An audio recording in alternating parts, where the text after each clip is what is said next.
আসসালামু আলাইকুম, সবাই কেমন আছেন? দেখি আজকে কি বানাই, আপনারা সাথেই থাকেন। অনেক মানুষ রুটি বানায়, রুটি আপনার ফুলে না, শক্ত হয়ে থাকে, কি একটা অবস্থা। তো আজকে আমি রুটি বানাবো, দেখেন রুটি কি সুন্দর তুলতুলে নরম হয়। করছি আপনার ময়দার ভিতরে গরম পানি দিছি, গরম পানি আটা দেখুন ভালো করে ছিনবো। দেখেন অনেক গরম।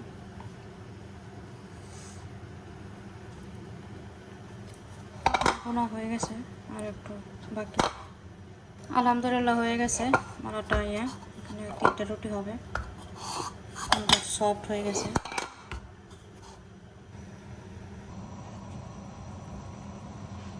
চলুন দেখি রুটি কীভাবে বানায়।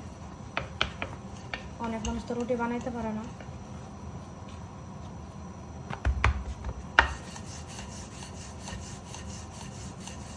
আমিও আগে রুটি বানাইতে পারতাম না, এখন শিখছি অনেক কষ্ট করে। আলহামদুলিল্লাহ শিখাইছে।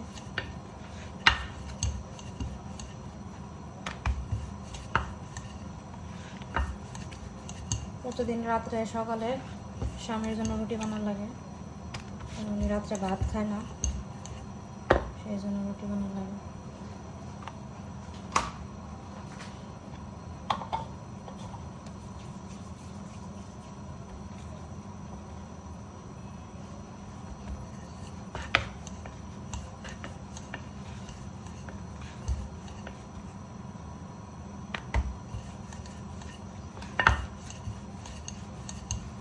এমন এক সময় গেছে রুটি বানাইতে কি কষ্ট গেছে, একটা এদিকে একটু ওদিকে যাইতো গা। এখন তো রুটি বানাইতে পারি, কিন্তু আসলে বইসা বানাইতে পারি না, থাকি তো বাহিরে, সব কাজ দাঁড়ায় দাঁড়ায় করতে হয়। বইসা বানাইতে গেলে অনেক কষ্ট হয়ে যায়।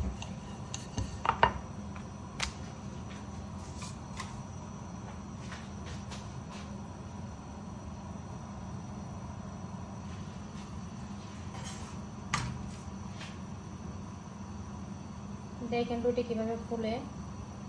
অনেক মানুষ রুটি বানায়, রুটি ফুলে না, কিন্তু আমার রুটি আলহামদুলিল্লাহ অটোমেটিকই ফুলে।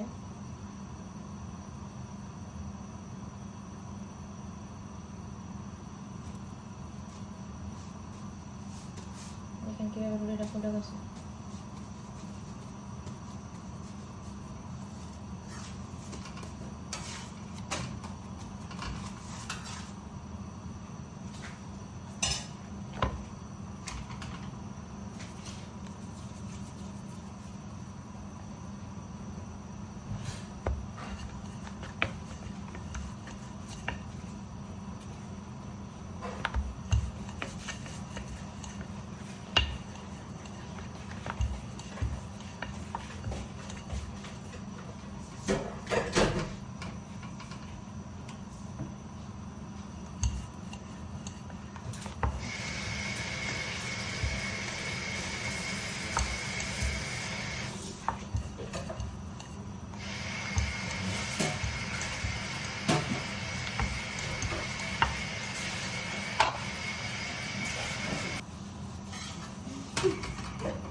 ऑफिस से तो फ्री हो गए थे 5 बजे ही।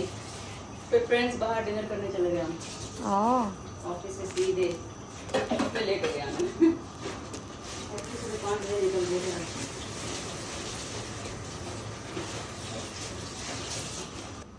কাজ বেটার জন্য একটা ডিম ভাজবো, কারণ ডিম দিয়ে রুটি দেখাইতে আমার কাছে খুবই ভালোই লাগে। রাতের তরকারি আছে, তারপরে একটা ডিম ভেজে দিই, খেয়ে নেবেন।